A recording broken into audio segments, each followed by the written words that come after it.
कि जब तक ये पूरे विश्व में एक रस नहीं होगा तब तक थोड़ा सा विरोध बना रहेगा, और उसमें आपने घना सावधान रहना पड़ेगा कि आपका नाम खंडित ना हो।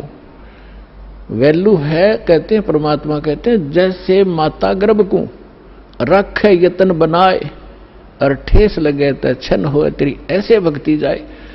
अब भक्ति का मिलना यह बड़ी कठिन, और मिलने के बाद फिर वो उसको सुरक्षित रखना वो एक बहुत बड़ी बात है। जब तक परिपक्व नहीं हुई तो फिर फायदा क्या उसका। तो इतना सावधानी आपने बरतनी पड़ेगी। जैसे कोई माता बच्चे को गर्भ में आते ही वो कितनी सतर्क हो जाती है, खान पीन में संयम बरतती है, पैर ऊंचा नीचा ना टिक जा कि बच्चे का झटका लग जा, रात को करवट ले भी गलती से ले लेती है तो तुरंत सतर्क होती है, और कहीं मेरे बच्चे का दाब ना लगी हो और खराब ना हो जाए मेरा गर्भ, वो कितनी चिंतित रहती है। तो आप जी ने इस भक्ति का जो लाल है इतनी सावधानी से परिपक्व करना पड़ेगा, तब आपको सफलता होगी। इसमें फाउल पॉइंट है, आन उपासना नहीं करनी, संसारिक व्यवहार के जो भी कार्य हैं जो भक्ति परमात्मा की मर्यादा को भंग करते हैं वो नहीं करने,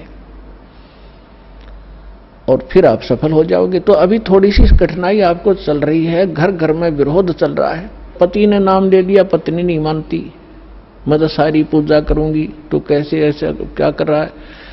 पत्नी ने ले लिया तो पति दुखी करता है।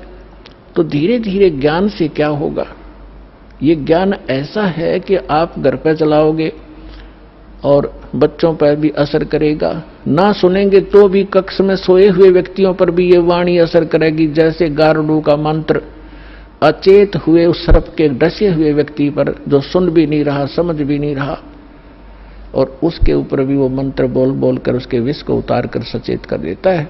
और ये तो परमात्मा की वाणी सब सिद्ध है।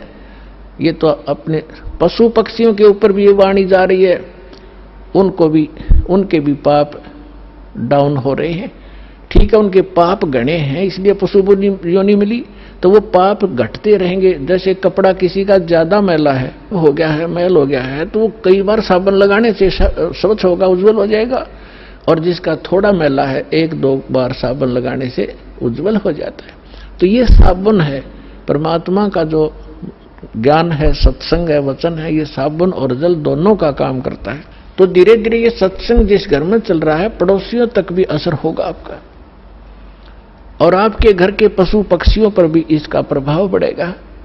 आपके घर कोई पशु पक्षी भी रह रहा है, उसके ऊपर भी धीरे धीरे उसके अंदर ये वाणी का जो ज्ञान यज्ञ का पुण्य उसमें संग्रहित होगा। और कुछ ऐसे पाप हैं जो ज्ञान यज्ञ से ही खत्म होते और उसका विकल्प ही नहीं है।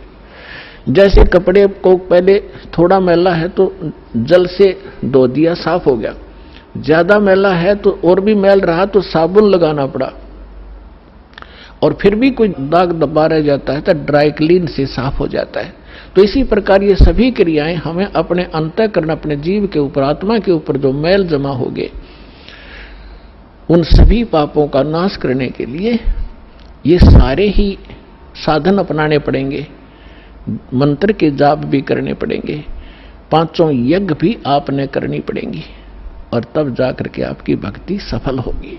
तो इसमें फाउल पॉइंट दास आपको बता रहा है कि ये भ्रमित ना होना। ऐसे कोई व्यक्ति आपके साथ डिस्कस भी करे तो उसको समझाना कि देखो, पहले तो जब हम डॉक्टर के पास जाते हैं तो डॉक्टर की औषधि में हम स्वयं ही विवेचन करते हैं, तो फिर उस डॉक्टर के पास जाने की आवश्यकता ही नहीं कि इसने दवाई ठीक नहीं दी तो कोई और देखो, वहां से लो। तो इसी प्रकार सबसे पहले तो ये देखो, ये ज्ञान आज तक ना किसी ने सुना और ना सुनाया, किसी के पास था ही नहीं। और जिन महापुरुषों के पास था उनको प्रतिबंध कर दिया था, मालिक ने प्रतिज्ञा करा दी थी कि अभी इसको डिस्क्लोज ना करना। तो महापुरुष थे, वो अपनी अमृतवाणी में बोल के सारा कुछ लिख गए, एफिडेविट बना गए, कबीर इज गॉड, ये वो फाइनल कर गए थे वो महापुरुष, जिनके दास बार बार उनके शुभ नाम आपको सुनाता है।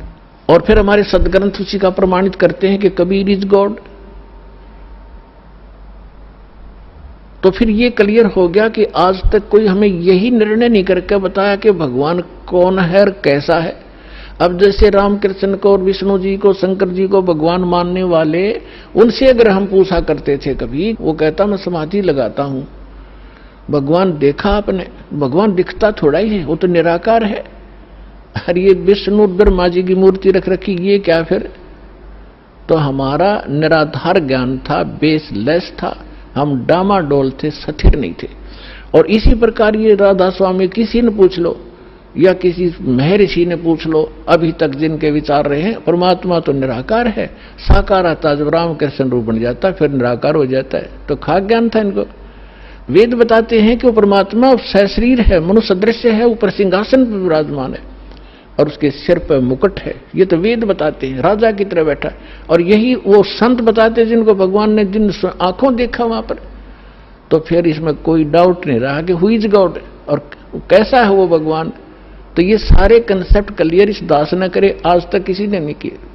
तो इसी प्रकार इस साधना पर भी विश्वास करना, किसी से डगमग ना होना, क्योंकि काल ने अपने एजेंट छोड़ रखे हैं, वो अपने कर्म बिगाड़े हैं, तो वो भी भगवान के बच्चे पर भ्रमित है, उस काल से प्रेरित है।